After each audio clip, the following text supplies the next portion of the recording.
All right, well, let's move into our main topic for tonight. So tonight's topic is 27 organic, which is free lead generation strategies absolutely work in this new world, even if you're starting from scratch. So, and really the purpose for doing this tonight is that it's a constant thing that people often ask for is how do I generate new leads? So before we kick off, anyone here sort of, looking for sort of ways of generating new leads or things that they've tried that have either worked successfully or maybe they sort of struggle with, haven't worked quite so well at all. So who here is so willing to share a bit about what they've been doing with their lead generation and maybe need a bit of help with? Annie? So recently I've started advertising webinars and doing animal hot seats where I've had parents come along with their animals and they've all had a chance on Zoom to be a Zoom star and ask them a question and give the answers to the parents, and also talk about common behaviour problems that parents might experience. So doing that's exposed me to a bigger audience. I've tried using Eventbrite and advertising overseas as well. But it's getting enough people to come along at the right time zone that seems to be one of the tricky problems at the moment. People get confused and think it's their time zone and not ours. And I understand that usually you get like 20 to 30% of registrants turning up at an event. So you really need to have a lot of people registering to make sure you've got enough to then convert a percentage into leads. Yeah, no, that's a really good point, and that sometimes people do register. I'm sure no one's ever done it here on this show here, but registered for something for free and never shown up. So, people get busy, they do that, and sometimes they keep their options open by registering, and if they're available at the time, they'll turn up. So one good way to stop that is to start charging people. So even if it's a nominal amount, but just recognizing if you do charge people, you get probably lower number of registrations, but you'll get a higher number of people showing up. So it's really just an equation that you would test and see whether or what sort of difference that it made. Obviously, when people pay too, they're generally sort of more highly motivated and more highly qualified. In that, if anyone's, even if it's only $5 or $10. They're generally, if they're paying for something, they're looking for a solution. And I can tell you that I went to a meetup. Where was I on the Gold Coast? It was a physical meetup. I paid $5 for it, so it was this massive entry fee. And I just wasn't feeling like I wanted to go out. And but I thought, I paid for this. I might as well go. And it, as ridiculous as it sounds, it was $5, but that $5 was enough to make me go. So there's a bit of psychology in behind having people pay money for it. All right, anyone else got any experience with their lead generation or any questions around it?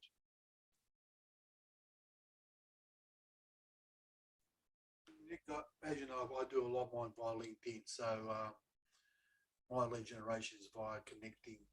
But more than connecting, it's about nurturing and not selling. So it's about nurturing, forming a relationship. I think relationships are very important, and that generates the leads down the line. Excellent. Yes, you've got a good process as well too on LinkedIn with what you're doing as well, and you're absolutely right. It is about nurturing. So, so with that, actually, can you see my screen at the moment? Just you. Oh, just me. Okay. That's a bit interesting. Actually, this is a bit meta because I'm actually screen sharing and I'm screen sharing myself rather than it just being on the video. So there you go. All right. So Con's just really touched on something that's really important with your lead generation. Like in the old days, it was good enough to have like a subscribe to my newsletter on your website. So if you've got that there, they just don't work anymore. So it's pointless having subscribe to my newsletter. Well, if that's the best, if that's all that you've got, it's probably better than nothing, but a subscribe to my newsletter is not really a lead generator these days. You know, because if you ask yourself, how many people here are looking to subscribe to more newsletters or want more newsletters in their inbox? Probably not many of us. For a very specific topic, yes. But for some more general sort of things or sort of a broader sort of niche, then newsletters are not really where it's at. So I'm going to talk to you about 27 ideas. I'm going to rattle them off quite quickly. This is going to be more workshop style. Obviously, I'm not going to be able to get into some of the ins and outs of how to implement some of these and the nuances in it. But the idea behind it is that it gives you sort of some ideas that you may pick up, 1 or 2 or 3 of them, and run with that particular idea, or it may enhance what you're already doing. Most of these are all based around building relationships, and it's on and lead generation is contrary to what people sometimes say or think.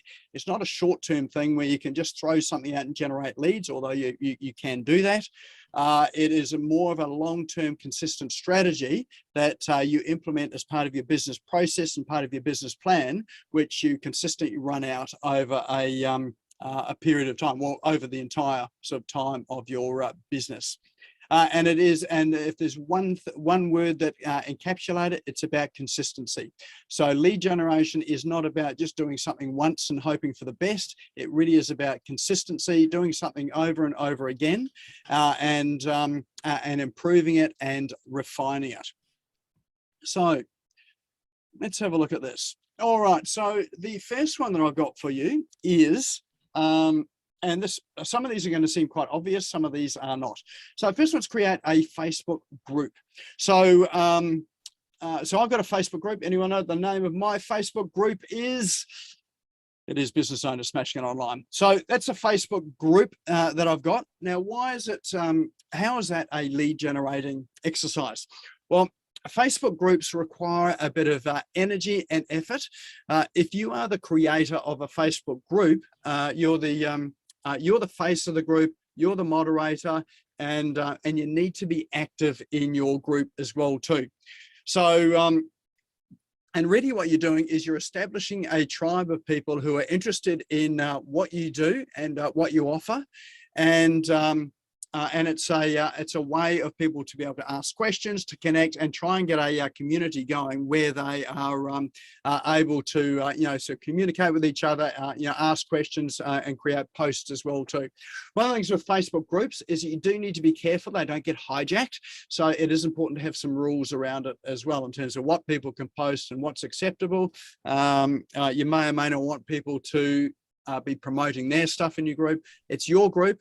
You can do what you like and you set the rules, but it is good to actually set the rules so you can develop a community of people that you want. So I'm just sort of thinking of Annie's sort of animal group that she's got, what she does with animals and animal parents. That is an ideal sort of place for a Facebook group. Probably already got one. And because what it does do is it positions you as an expert, and people will find you in these groups as well too. So Nick, are you sharing your screen at the moment? Because we can't see it. You can't see anything. What can you see? Just it's the gallery of all of us. Oh, okay. All right. Let me. Thanks for that, Ron. Let's just see if I can find where we're sharing.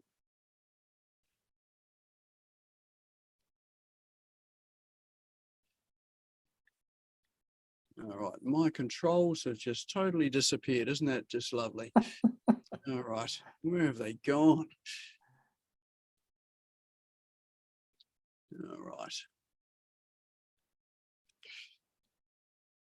Okay, let's see.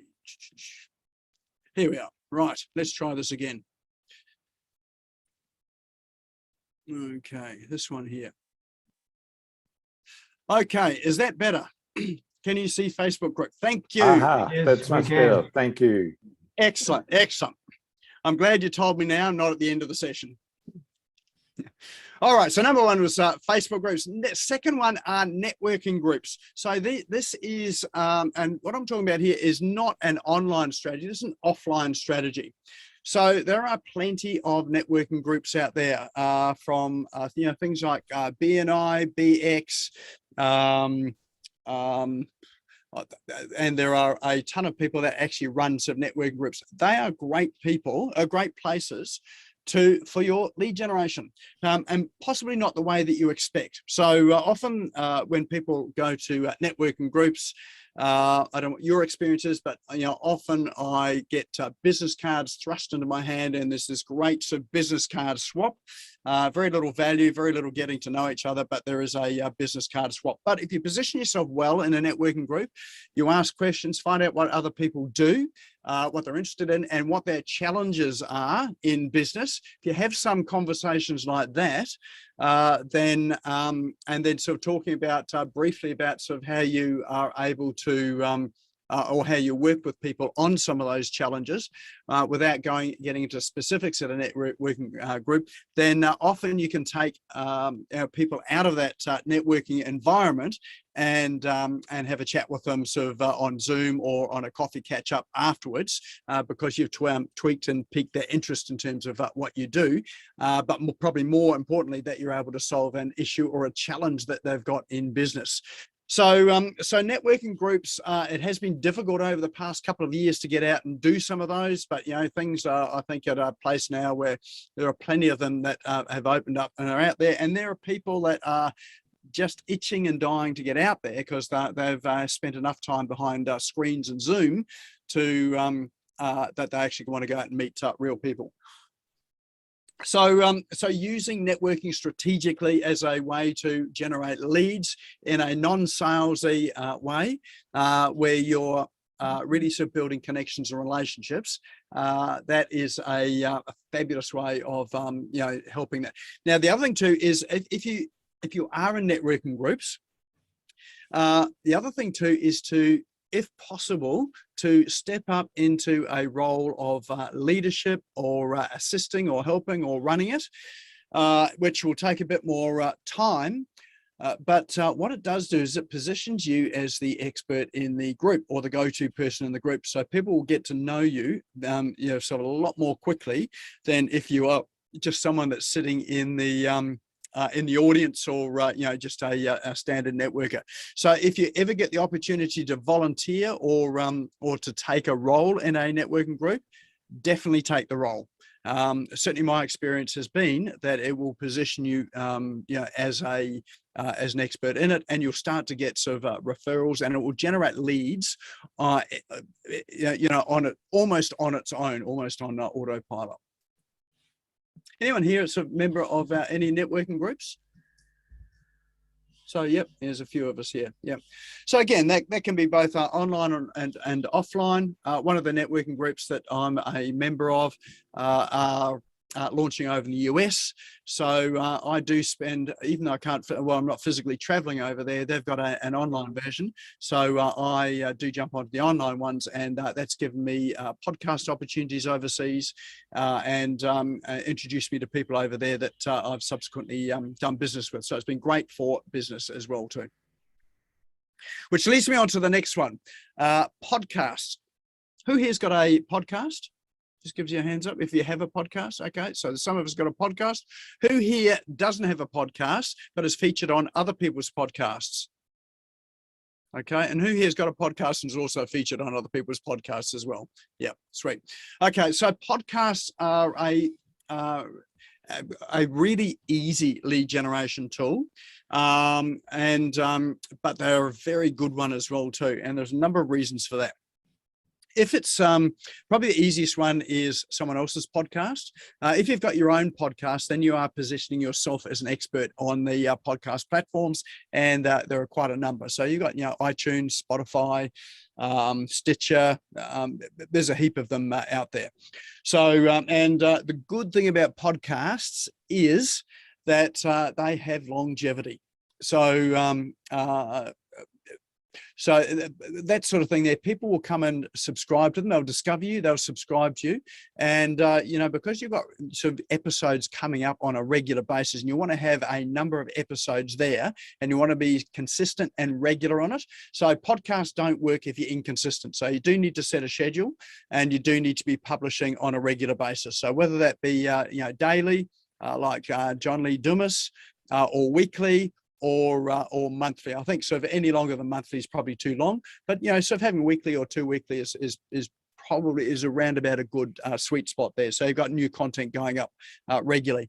Podcasts don't have to be long. They can be 10 minutes. So I know someone's got a podcast for 10 minutes. It's just a quick tip or a case study or something. So very short ones. So for those short podcasts, they're often enough for, let's say, a parent dropping kids off at school to on the drive home again. 10 minutes is probably, what they've got on the drive home again. So that's a good length. And podcasts can go, right up to 40 minutes or 50 minutes or so as well too. And so, those for longer drives. Now, the reason why podcasts are good is that people will often listen to podcasts when they can't watch a video. So webinars are great. But podcasts they can listen to in the car. So who here listens to podcasts in the car? Yep. So for me, that's my university. There's nothing particularly stunning on the radio that I really want to listen to these days. And so podcasts are my radio. So there's a lot of people where the podcasts are their radio. They'll queue them up. And I know that I do. I'll queue them up. I'll have a list of podcasts so that when I go, I just sort of tap on it and away I go.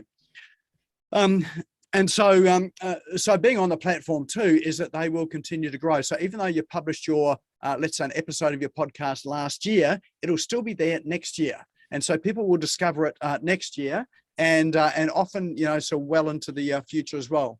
So you want to be, but the key to that is to keep publishing on a regular basis. So if you set up a weekly podcast, keep publishing regular. You don't actually have to do it weekly. You can batch them, so you do it all on one day. So you might do 4 in a day, and then you've got it scheduled out over the entire month, and then it just schedules over that time. So you might only have to do sort of 12 sessions a year, once a month, or you could probably do 8 in a day as well. I know someone that does 8 podcasts in a day with guests, and then just publish that. That's 2 months worth of podcasting.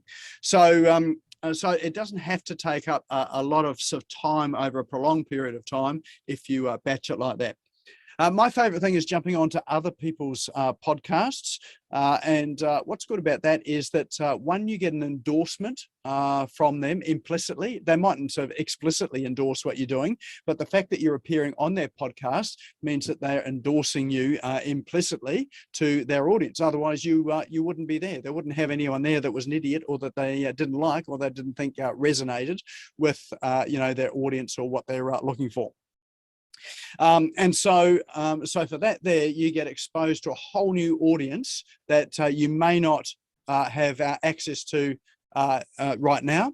And so if you make it a goal, for instance, so my goal for this year is to ensure that I'm on a podcast once a month, someone else's podcast once a month as a guest.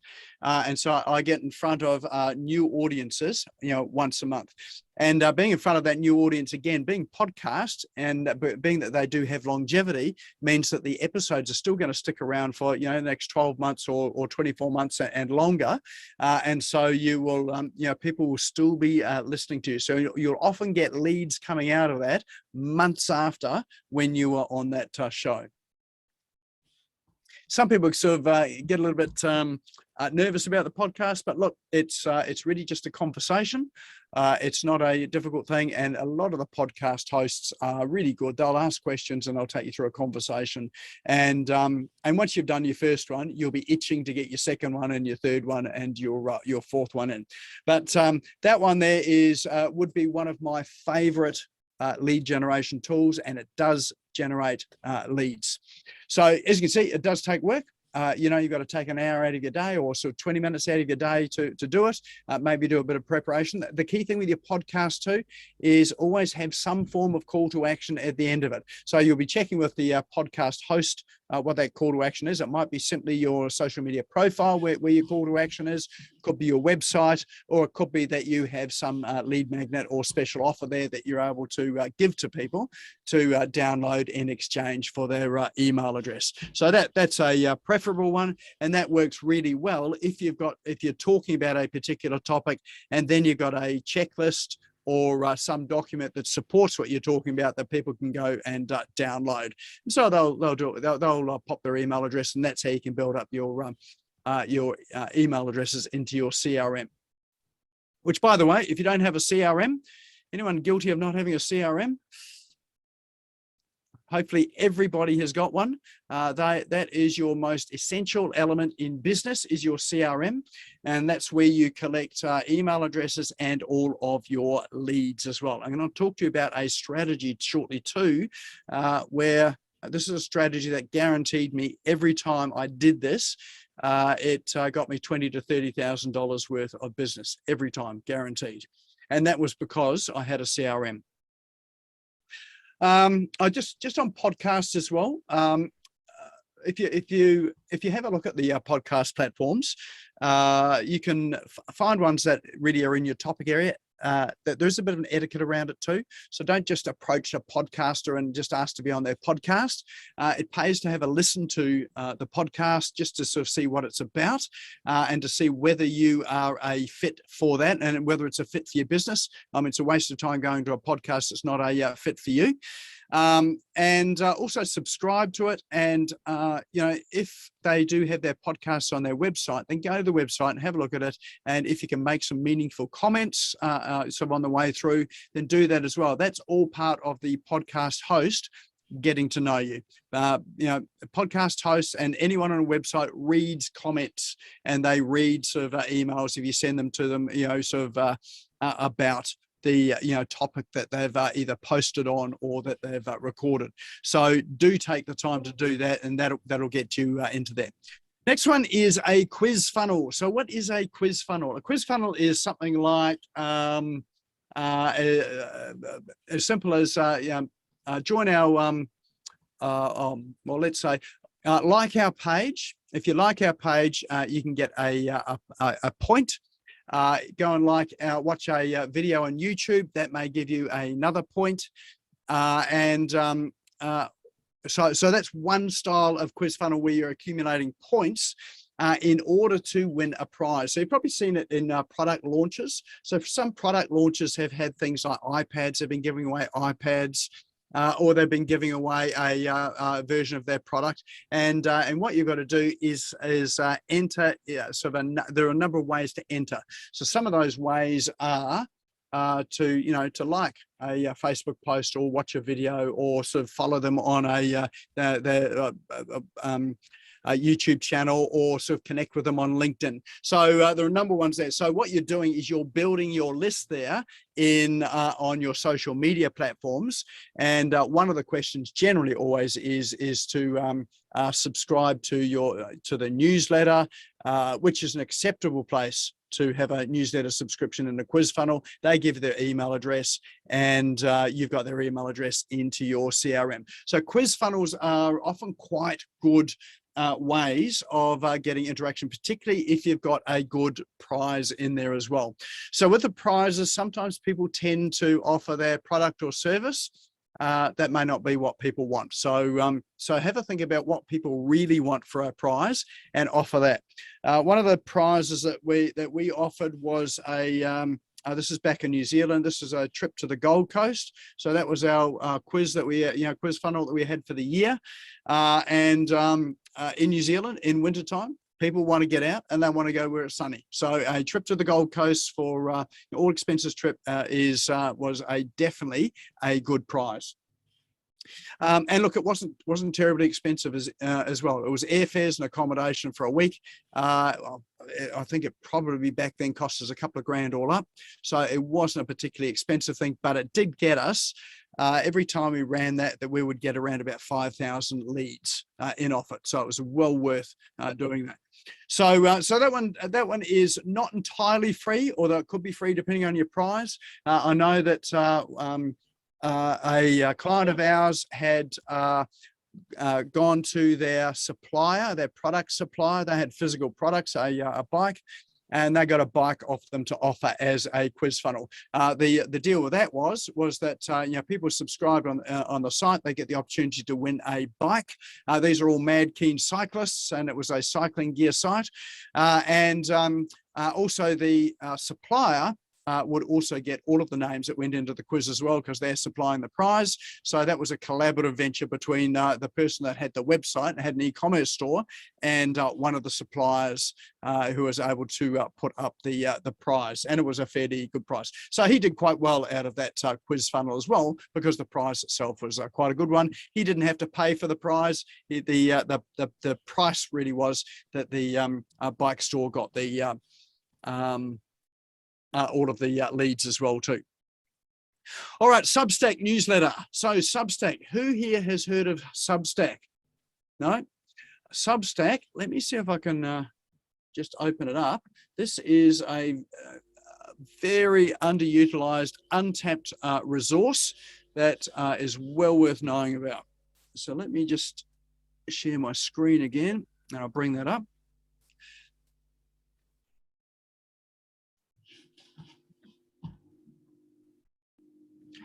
Okay. Okay, mate. All right, so Substack. I have included these in our apps once before, but it's worth having a look at again. So what Substack is it's a website with they're all just newsletters. So people write newsletters on Substack, and how it's different to say writing a blog on your own website or having your own newsletter is that Substack actually has an audience of people that come here. So you will find people on Substack that that you wouldn't ordinarily get any other way. So it's a great way to grow your audience. And they have ranges of topics. So people often come along here, for instance, and they'll have a look at, they may be interested in, say, let's say climate. And so there's a whole section on there of newsletters all about climate. So you can see there's a ton of them here. Some of these are paid newsletters, so people pay for subscriptions to this. So this one here, the top one here is a $6 a month newsletter. Some of them are free. You've got others here, $10, $9.99, $15 a month. So generally these ones here, the more specific your topic, the better your reach in terms of generating leads out of this, and you can bring people out of Substack to your website as well. So you can include links inside your Substack newsletters that they can click through to, so maybe download something that's helpful, again, a checklist, a workbook, or to, maybe you're continuing some of the commentary on your website as well. Maybe you've got a video on your site. So you can actually use it to generate leads and then sort of direct them to whatever properties that you want to direct them to. So Substack is well worth it. Again, this is all about consistency, and these newsletters are like long blog posts that are quite specific and help to solve some quite specific issues. So and there's a few other newsletter ones around. So that's Substack. And again, you would carve out some time to do this, and if you're publishing once a week, again, you could probably either carve out some time once a week, or you could batch it all, so you do four newsletters or 4 articles in a day. All right.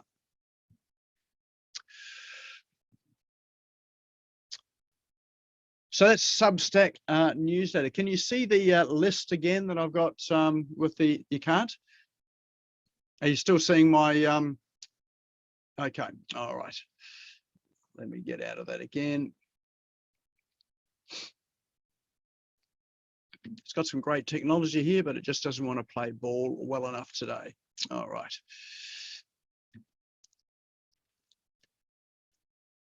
All right, next one is Facebook challenge. Anyone done Facebook challenges before? Yep, so a few of us, great. So Facebook challenges are a great way of building a list. And a Facebook challenge is where you may have a 5 days of content. Sometimes people will use them to then lead on to a program that they're selling or a product that they're selling. For others, it is purely just about lead generation and sort of solving some issues and problems. But Facebook challenges are a very good way. And quite simply put, what a Facebook challenge is that you might decide to to post directly to Facebook in a Facebook Live, once a day for 5 days. And so it's on a particular topic, and you're giving them sort of various aspects on the profit. So I've one of the Facebook challenges that I ran was on how to hire a virtual assistant, and so that there dealt with sort of various different aspects of hiring a virtual assistant. At the end of that Facebook challenge, we had a program that we ran on a 6-week program on getting people from not having a virtual assistant to getting one that a virtual assistant, and one that they're able to work well with and they're successful with. So the good thing about Facebook challenges too is that one, if you run it in a group and people have to join your Facebook group, then you advertise it and market it outside of the group.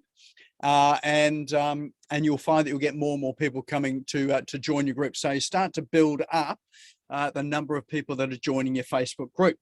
So the problem about a Facebook group is that you can't collect email addresses. Once they join the group, you don't have their email addresses. Facebook doesn't give you that.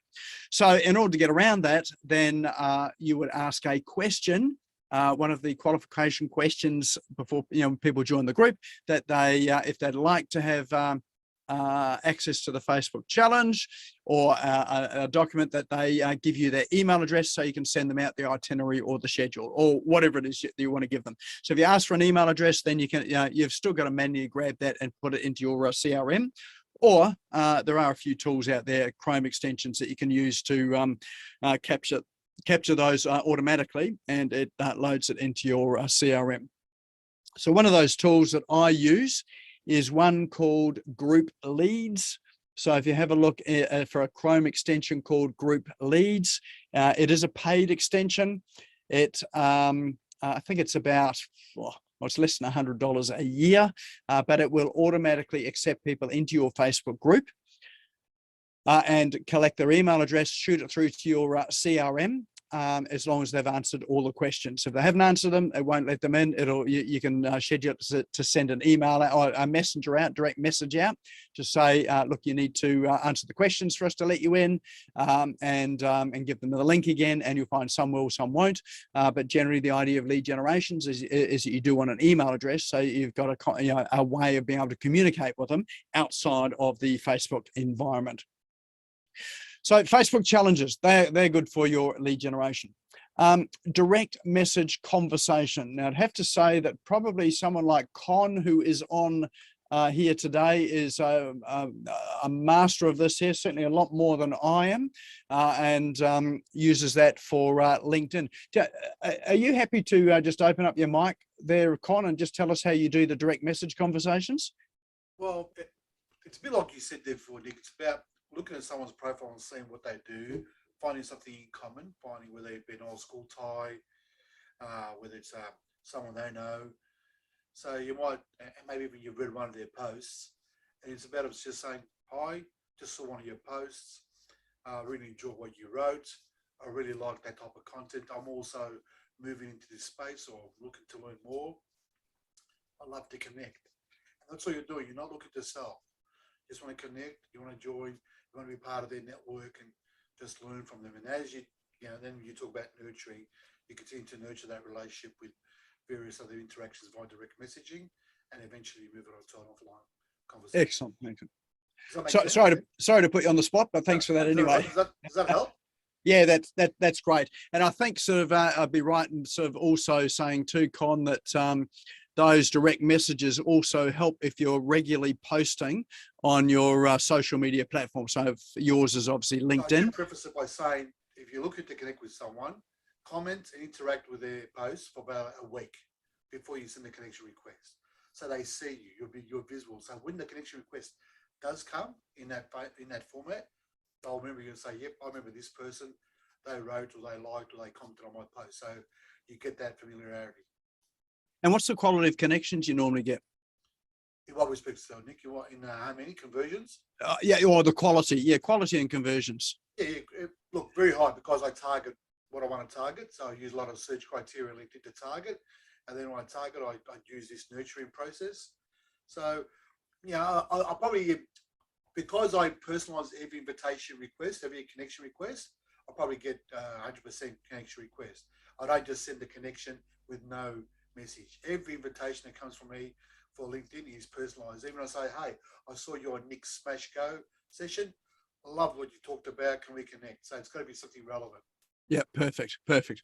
So, and so some of you may be thinking, well, this sounds like it takes a lot of time to do that because they're all so individualized or whatever, but quantity is not necessarily the objective for your lead generation. It may be for your list building, but it's not for your lead generation. Quality is often a lot better. So, you know, if you've got a scattergun approach and you're just trying to connect with as many people as you can, you'll find you'll be spending a lot more time doing that there than having quite targeted connections with people and quite targeted conversations, which at the end of the day, well, more often than not, have a higher dollar value when it does get to the point of transaction as well too. So don't discount it if you think that it's a lot of work. Sometimes it's less work. It's just that it's more focused work. Does that make sense? Sweet. Okay. And so that works on, now I would also say with our direct message conversations, don't be that annoying person. There are lots of courses and things out there where there is direct message templates and all that sort of thing. They're good to some extent to start to generate probably your list and getting towards lead generation. But when you get the same message coming through from 15 different people because they've been to the same course, you can soon tell. So it's always good to be able to start to personalize it to yourself as well, so that it's just not another random request from someone that's sort of been on a course and found you. Be interviewed in media. Media is a great thing. It doesn't even have to be about your business. So just getting into newspaper, on TV, other people's blog posts is a fantastic way of profiling yourself. A friend of mine who is actually she's been here before, Kate Engler. She's spoken on media before.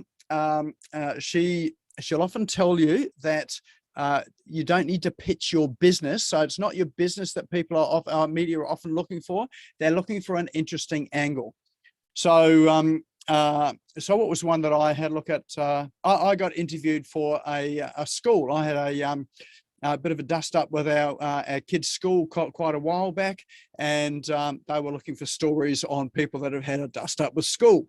So I got in the paper for that there. So the great thing about that is that people came up to me and said, "Oh, I saw you in the Courier Mail." So you will actually start to get some recognition out of that, and interestingly enough, you'll get business out of it as well too. In that people connect with you because of your values, not necessarily because of what you do and what you sell. So again, it's about who you are. And I remember a story that Kate talked about was that she's been in a number of publications, really just talking about her being in business, and she's a woman in business, so that's really been the angle they've been looking at. And so she's had a full photo shoot. She's just talked about what it's like being in business, and those magazine articles have generated business for her.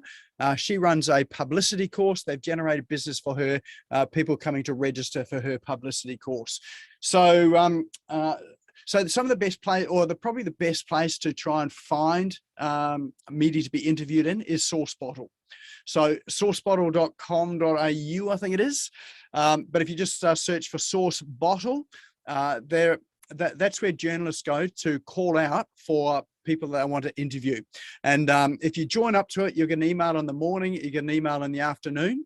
and just scan through it, and you'll find that there are a number of opportunities there. A lot of them you can cross off, they're not really related to you, but others are related to you, and it's worth responding to. And when you respond to the call outs, it's always good to have some bio or some topics that you can talk about saved on your computer somewhere, so you can come through and you can submit that, maybe just alter it or tailor it to the request, and send it through.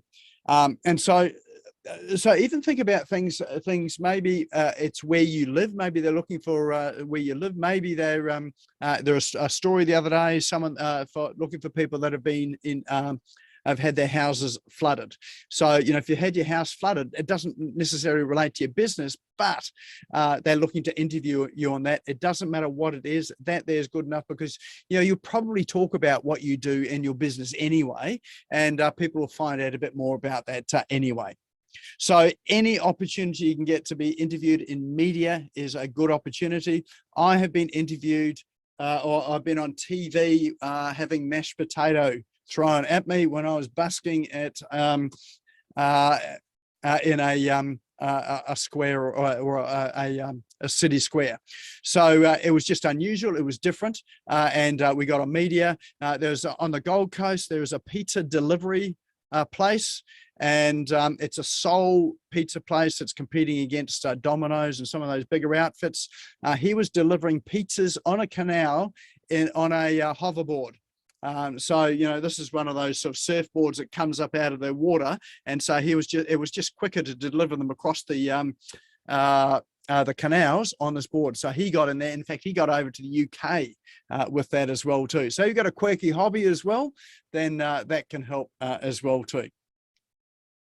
Be a guest newsletter writer. There are a ton of people out there that got newsletters and blogs as well. So I would say blogs and newsletters. Or even better, if you can get into a magazine as a columnist in a magazine, that's great. But if you can't get into be a columnist, certainly sort of someone's newsletter or their blog, being a guest on that is good. Reason why that's good is if it's a newsletter, an email newsletter, they'll be sending it out to their database through their CRM. And so you'll get to reach all of their a lot of their clients on their database without actually having any other access to them in any other way. So think about people that are in non-competitive industries as you, but serve the same clients as you. So if you've got a specialist field there, then even better, you can sort of talk about a particular specialty.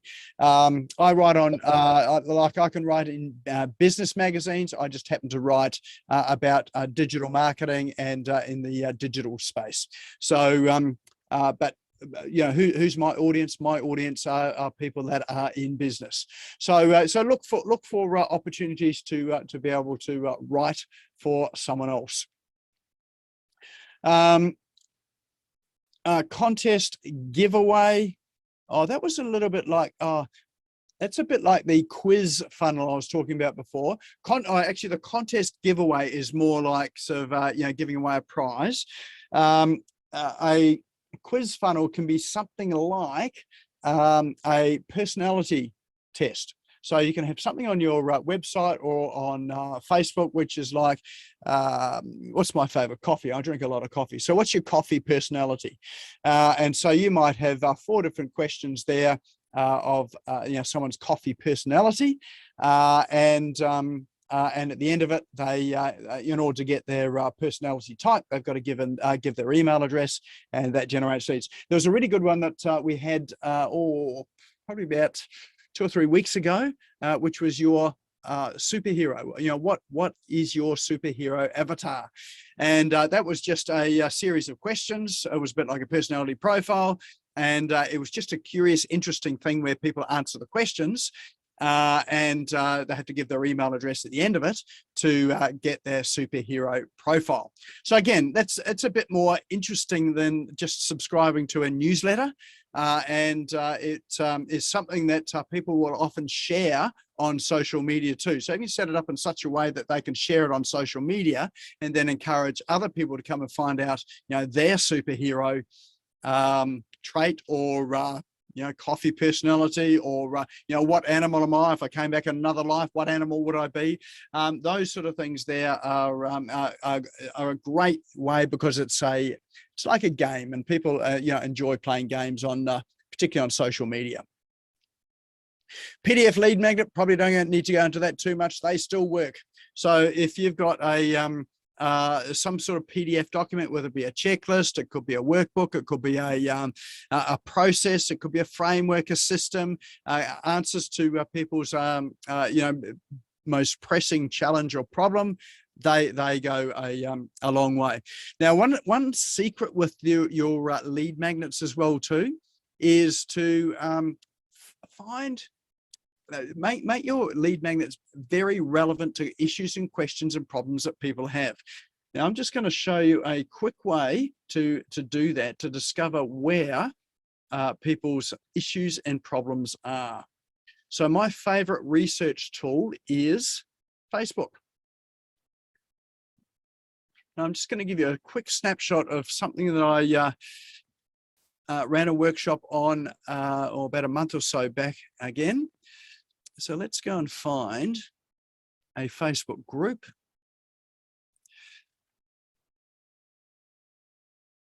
So what I'm doing is logging into Facebook, and I'm going to go and look for Facebook groups here. Okay, here's a group. Oh, this happens to be business owners smashing it online. And we're going to go and sort of see if we can. We can't see anything, Nick. Oh, I can't see anything? All right. Let's try that share again. This one here, there we go.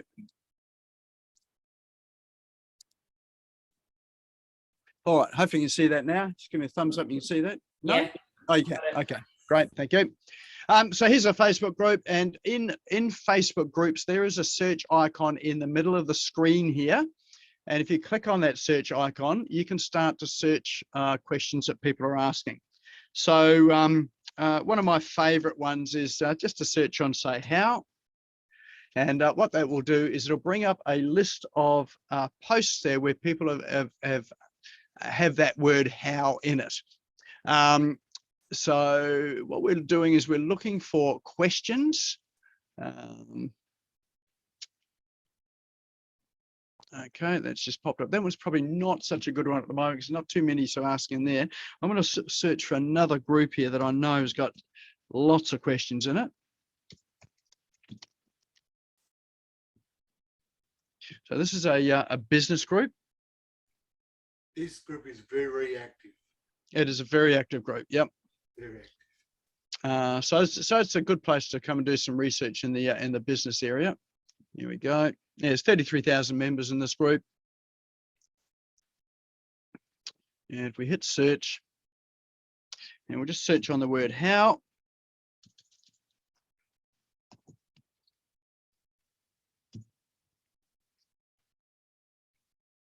And all right, so now it's going to bring up, what do we got? So how cool is this? It's not that.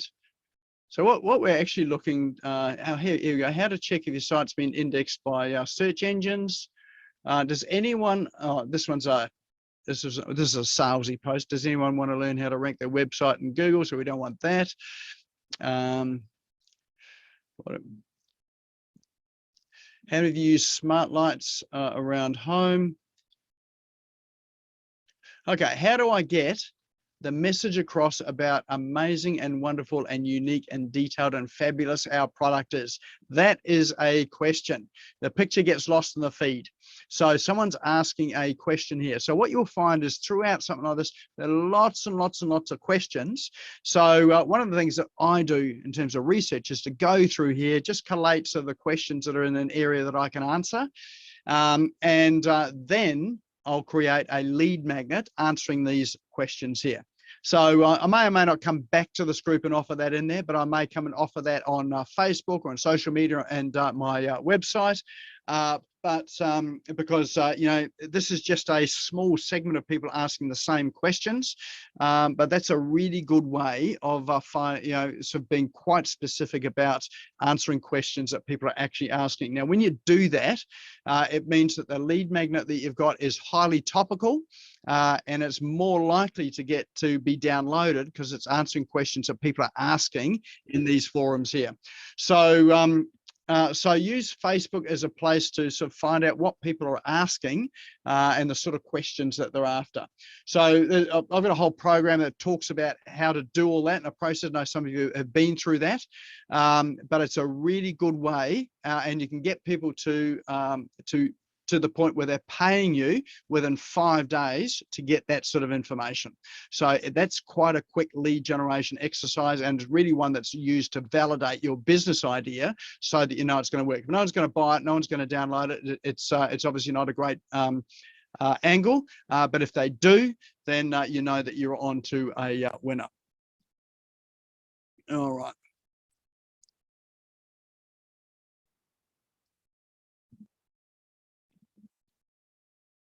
All right, so that's your PDF lead magnet mini course, same sort of thing.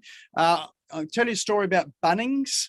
I had to, at one stage, we had chickens running around our backyard, and I had to build a fence. Look at my hands. There are no calluses on this. This is keyboard warrior's hands, not fencing person's hands. So I thought, well, you know, how hard can it be? I'm going to go and build a fence. It's a lot more difficult than I thought it was going to be. But my go-to place for information on how to do it was Bunnings, and it was Bunnings' website. So on Bunnings' website, they've got a ton of videos, how-to videos on how to do things, and specifically on how to put fence posts in and how to sort of build a fence. So I fenced our entire property off a Bunnings mini course on you know, how to do it.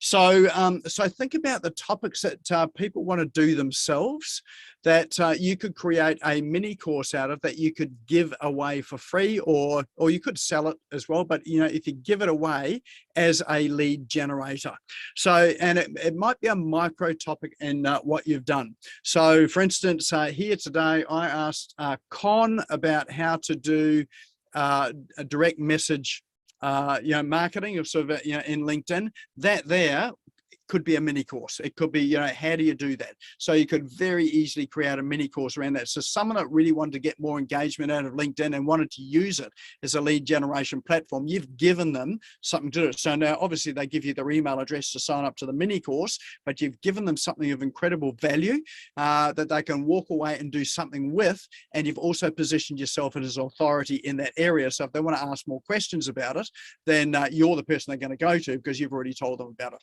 So those mini courses can be incredibly powerful. And as I say, give those away for free as a lead generator. You can always, and you can sell them as well. But I would suggest giving them away for free. Selling the implementation of it might be the way to do it if you have a business where you help people to implement things. So give them away your information. Tell them exactly how you do things. People will still get confused. They will still come to you anyway to do it. So the proportionate population will actually just go and follow it and do it. They'll probably talk to other people about it and say, go and check out these video series. So they'll become raving fans of yours anyway. So I love mini courses. All right. We're up to number 12. We'll race through some of the others. If you, I'll give you this at the end of it as well too. If you want to have this entire list, just remind me at the end. I'll drop the link into chat for you to have it. YouTube channel, great place to build up. All of our videos for business owners smashing online, they all go up into our YouTube channel. So for those that don't turn up and watch this, they can search it and see it. And we do get traffic from YouTube to this event as well too. So we get new people that don't know anything about us. They've Googled something on YouTube. So it might be how to how to market on TikTok. We've had a couple of TikTok people here, and so they've been able to go to the YouTube channel. There's a woman that I know in Brisbane. She is a town planner, very male-dominated industry. In fact, older male-dominated industry. She would walk into meetings, sort of collegial meetings there. She'd get ignored. She was a young woman, just get ignored. What she ended up doing was she ended up answering her emails by video. So she had a camera set up or a phone set up in the corner. She would answer the emails by video. She'd post it up to YouTube, then send the person that emailed her a link to the video to say, look, it was quicker for me to answer this by video. Here's a link to it. And what she found was that a lot of the questions she was being asked the same questions over and over again. And so she built up a whole YouTube channel full of answers to it. What happened was sort of a year or more down the track was that she walked into these collegial meetings, and no longer was she being ignored. She was now the expert in the room of the place. So that can really build up your credibility and help with your lead generation. Host a meetup. This is a meetup. We used to host these in person at KDV and up in Brisbane. So again, positions you as the organizer of an event. That's a great way to bring people in to get to meet you, for you to showcase your expertise and what you do. And now it can be a physical meetup, or it can be an online webinar meetup. Again, I think things are starting to open up now for physical meetups for those that are happy to host those. And you can get some venues for free. Or sort of meet at local cafes, and some of those are free as well too, because you're obviously ordering food there. So so hosting meetups is a good thing. Speaking at conferences, best time to speak at a conference is when you don't know anything. Why? Because you get put into a position where you better know something pretty quickly, otherwise you're going to look pretty dumb up on stage. So I remember the first WordPress conference I spoke to, which was back in around about 2012. I put up my hand to speak at a conference. I was reasonably newish at WordPress. And I got accepted to speak, and they said, what are you going to speak about? And I thought, I've got no idea. Why don't I speak about security? So I spent the next week learning about WordPress security. That ended up being a program that I ran. But it also positioned me at that time, I think, in the front of 150 people as an expert in that area as well. So don't worry if you don't know, if you think you don't know enough. You probably, all you need to do is know just a wee bit more than some of the people at the conference. And in fact, I didn't even know a lot more than some of the people at the conference. Some of them knew a lot more than I did. But there's something about being up on stage which positions you as an expert. People seek you out at the end of it all to come and talk to you. So again, it's a great lead generation tool, particularly if it gets live streamed as well. Writing a compilation book. So a compilation book is where there are a number of contributors. So that works really well if you're in if you're writing with people that are in a working with similar clients, different aspect to it all, and so you're able to have you'll get a series of the books once they're published, but everybody else in the book will also have books to give out and sell. So you'll now have, if there's 12 people in the book there will be 12 other people that are going to be distributing your chapter to their client base. So, and you'll be doing the same to your client base as well too.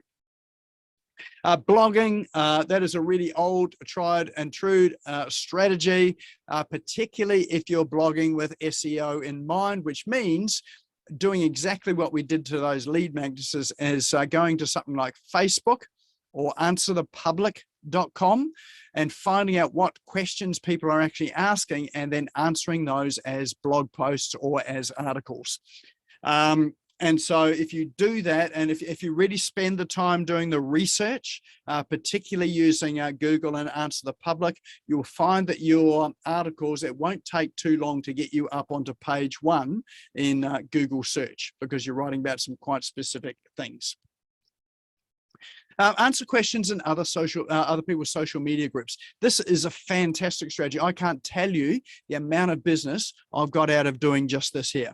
And when I say answer it, what you'll often find is someone might ask a question, how do you do this? Or does anyone know a good web developer? Or does anyone know a life coach that does, such and such? And what you'll find is lots of messages from people that are saying, DM me, I can help, recommending other people. So don't do that. The strategy that I go with, if someone's asked a question that I can answer, and they might be have asked for someone that can help them with it, answer the question step by step and quite specifically. So I've had some quite long answers in the posts or in the comment back to them. So that they could go through and complete what it is that they're wanting to do. Now, I'm not doing that for the person that asked the question. I'm doing that for everybody else that's reading it.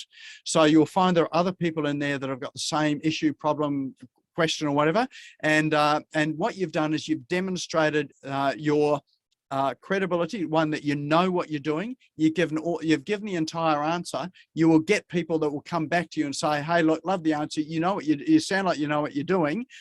Can I hire you, or can you do this for me? So even though you've told them exactly how to do it, some people will still come back and say, I want someone to do it for me. So again, don't be afraid of giving out all of the answers in these social media posts, because it does position you as an expert. And if you do that often enough, you particularly in the same group or a select number of groups, you'll very quickly establish your reputation. People get to know you, they'll find out who you are, they'll come to your website, they'll check you out on social media, and it is a really good lead generation tool. Here's another one. This one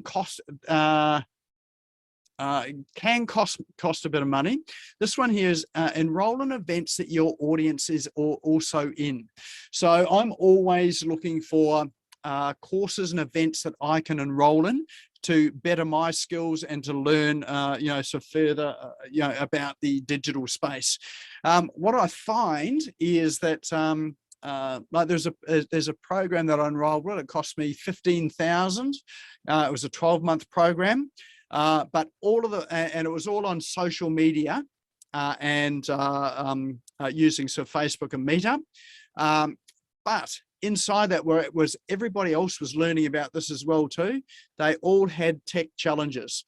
So people are there were people there that wanted that were struggling with their website, others that were struggling with Google My Business, others that were struggling with Facebook, and these were all areas that I could help with. So even though I wasn't in there pitching what I do, people very quickly got to know what it was that I did do. And I think in one of those programs, one of those courses I was in, I generated about $70,000 or $80,000 worth of business from the other participants in the course, just because I was in that proximity.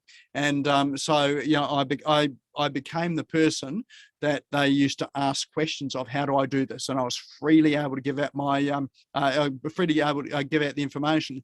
And the person that was on the stage, the person whose course it was, kept on saying, go and see Nick. He knows how to do this. So she was recommending me from the stage as well too. So think about the courses you enroll in. $15,000 for that course to get $70,000 or $80,000 worth of revenue back at the end of the day was a really good return on investment. Wasn't my purpose for going in there, but it was a good return on investment for being there. Yeah, so don't just think about the courses just for your own learning. They can have other spin-offs. Create a podcast. So we talked about that before in terms of a guest podcast. Having your own one is a step up as well too. A one-line email. So again, this is great for generating leads. And this is the one I was talking to about, that every time I send out this particular email, it would generate $20,000 to $30,000 worth of business every time. Guaranteed. And this is like cash in the bank business and reasonably immediate. So that email was, you want to know what that email was? Because you can use this one too. That email simply was this, and I sent it out to the entire database. The reason why I sent it out, these are the days when most business came in by phone. And I've done this recently as well to our database. when the phone stopped ringing, or it started to get a bit quiet, I thought, hang on a sec, I need to start doing some marketing because the phone's not ringing sort of enough. I need to get that phone ringing again. Go to my database, send out an email. The email was something like, if the person's name happened to be Lisa, for instance, it was, hey, Lisa, haven't heard from you in a while, just checking in, how are things going? Regards, Nick. That was it. Now that used to generate me $20,000 to $30,000 worth of business.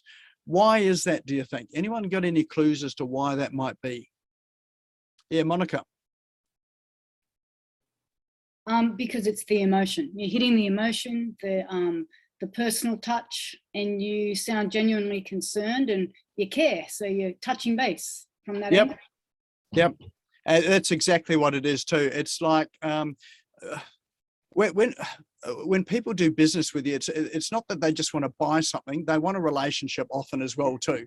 And so really, what it is just deepening that relationship.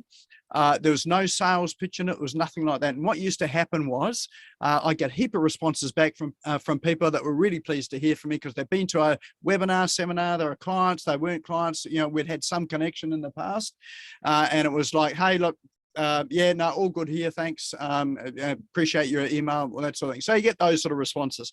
Get other people that used to email back and they'd say, it's funny you emailed me. I was just thinking about you. You know, we were just about to, we were just thinking about sort of doing whatever it was they're doing. And we're thinking, we must give you a call just to see how you can help me. So that just prompted that. The other thing too was, is that people would sometimes said, look, I was just talking to my neighbor about you or a friend or a colleague about you. It was how funny it was that you've just emailed because I was telling them that, you know, that they need to get in touch with it or they need to follow this particular strategy, which we were talking about. So all it does is it's a memory jogger there. One, it is, it's a genuine email that says, hey, how's things? How are you, sort of thing. And, you know, if people ask how I am, I would just respond back, you know, so look, life's great, life's bad, had COVID, whatever it was. And so you have that conversation. So it is about getting personal with your customers as well too.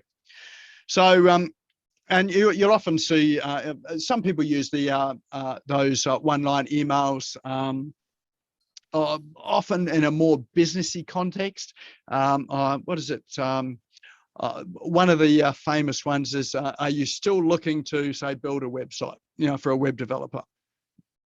And so that's an email they'll throw. So those sort of ones work, but I just like the personal one really works really well.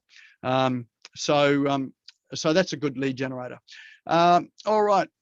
Social media banner call to action. Put a call to action in your social media banner.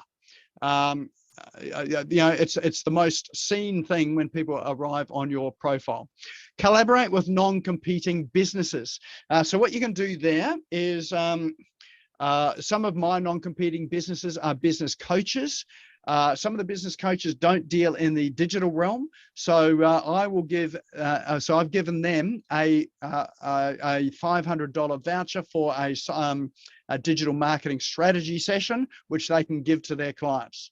So that's a voucher they can give out to their clients, and generally our uptake rate for getting those redeemed is pretty high.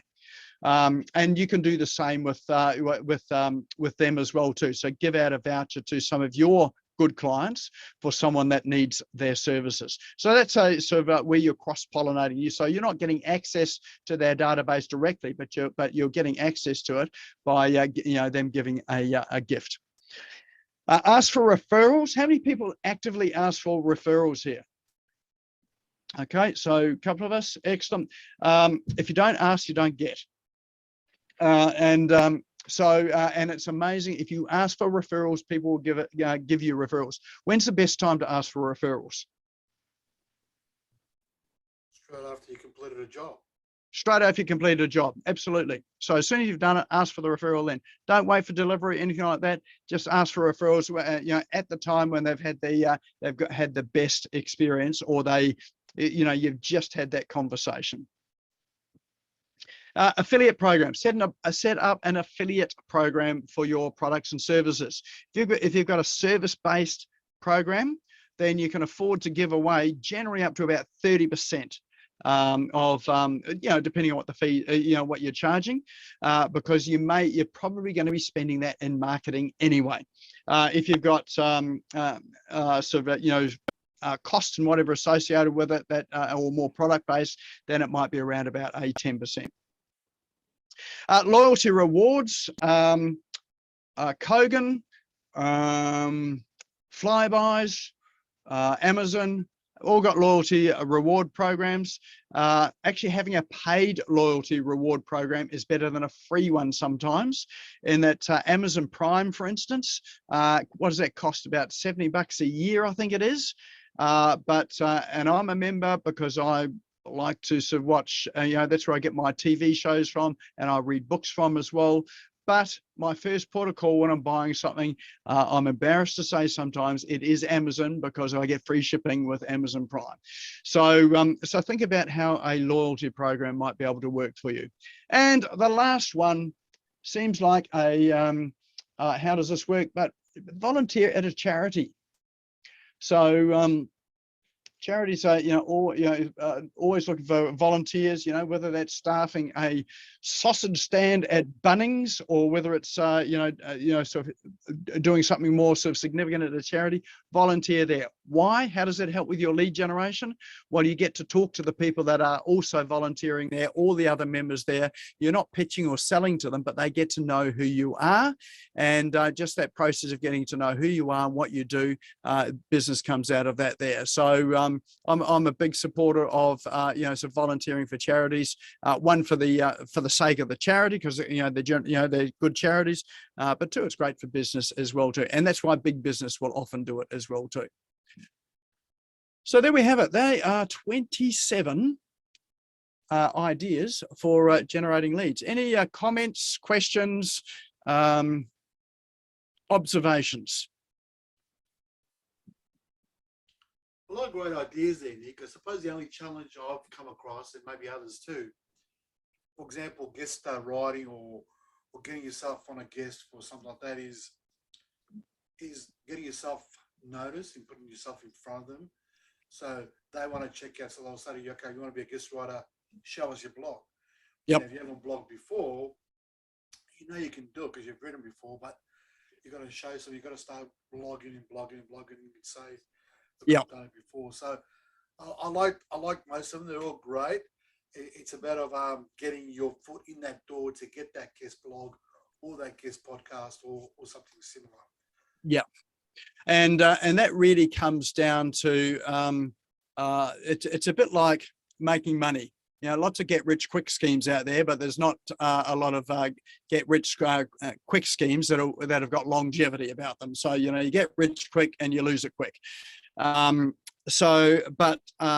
just like any investment, it's got a compounding effect over time. So you initiate a strategy now. There's a process to go through to do it. So let's say becoming a guest on someone's blog, on someone's podcast.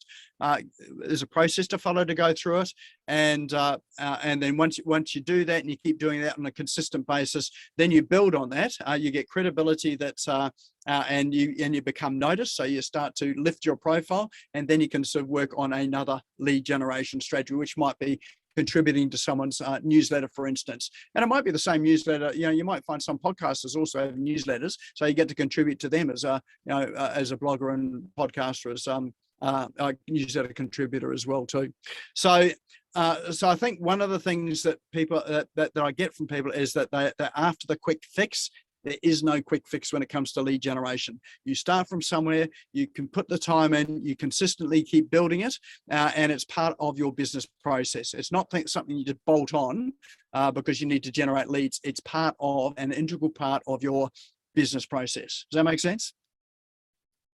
Sweet. Any other questions or comments or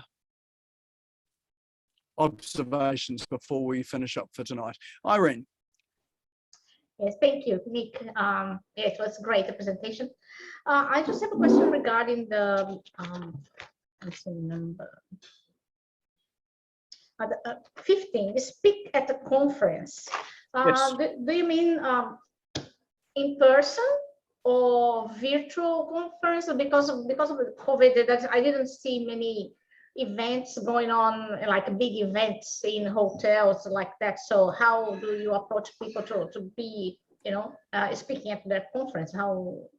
Yeah, so I like the in-person ones, like speaking in person, because you can get to hang out in the hallways and coffee chats and all that sort of around the conference. But yes, it's been a bit more challenging in recent times. But there are sort of a significant number of online conferences as well that are looking for speakers. And so if you Google sort of conferences in your specific area, like digital marketing conference or social media conference, you'll often find some there. There's also summits, kind of the conferences, summits, but as you mentioned, the in-person, you have much more interaction. People can come and approach you. But because I'm in Harvey Bay here, nothing, this kind of thing doesn't happen here. When I was in Gold Coast, yes, but here, rarely. Yeah. Oh, look, even if you have to travel, I would travel as well too. If you can travel to a different state or a different town. But yeah, physical conferences, and also look for industry conferences. Like there are industry associations that have conferences that are looking for speakers as well. So the good thing about those ones is some of those will pay you as well as putting you in front of the audience. So there are more in-person conferences starting to happen now. But yeah, good question. I like the in-person. Yeah, Monica. Yeah, Irene, I was just going to say there, I think last week there was a multicultural Women's Day, Women in Business.